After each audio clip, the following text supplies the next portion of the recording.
As Kate has already mentioned, today is the first day of Christian Aid Week. The main story in which this year's emphasis is made is on a woman in Burundi, Aline Mbogora. Those of you who've read the best church magazine produced within 50 yards of Pan Mill will have read about this already.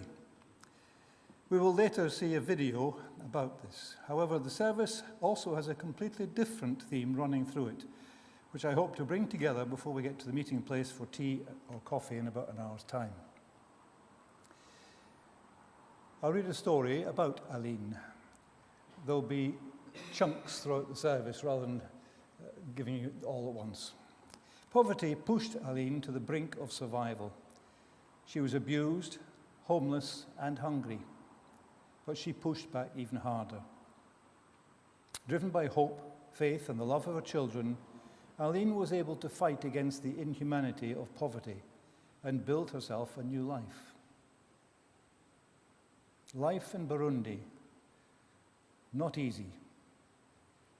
Malnourishment and poverty affect more than 70% of the population, making survival a daily struggle. Jobs and food are hard to come by, and those who have homes often have no electricity or running water. For Aline, life was a constant struggle.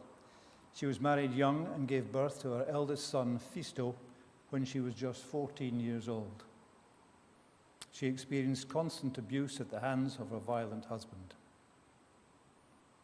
A few years later, she faced even more devastation. Her husband married another woman, forcing Aline to flee. He prevented her from taking their children with her, and in a further act of cruelty, told the local community that Aline was mentally ill and unable to care for the children. Aline said, "I wandered the streets, asking anyone for a place to sleep. Those who showed me kindness would let me stay for 2 or 3 days, but it was difficult. People would insult me and treat me with contempt. They forgot I was a human being. It filled me with sorrow." Hungry, scorned, and alone, she took her first step towards her new life.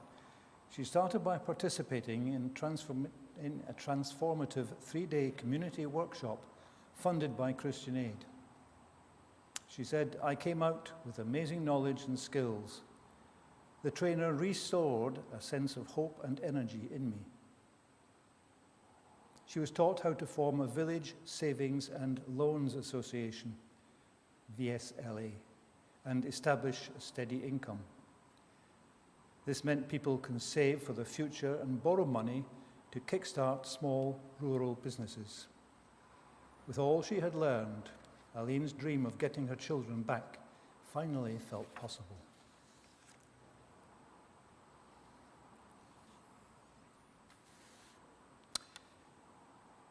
Now, those of you who have seen me up here on a previous occasion leading a service will know that I expect audience participation.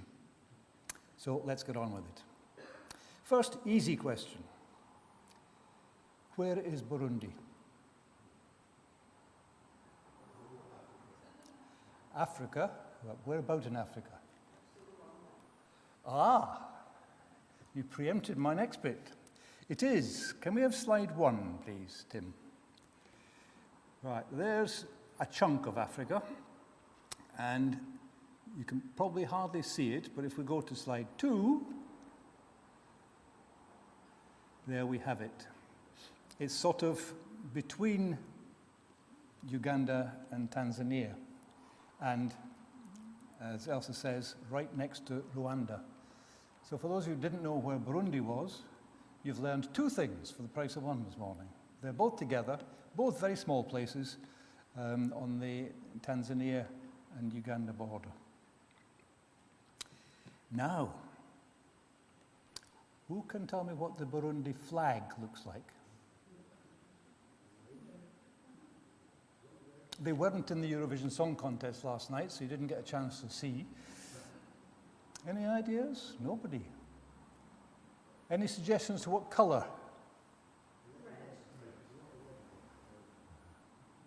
Depends what you mean by red. But yes, red and blue. as Tim is now going to show us. Oh, it's not blue, it's green, sorry. It's sort of pinkish red. That's the flag, and I must admit, I don't think I've ever seen it before. I hope you'll take that on board, and when you next have a need to know that information, you can churn it out.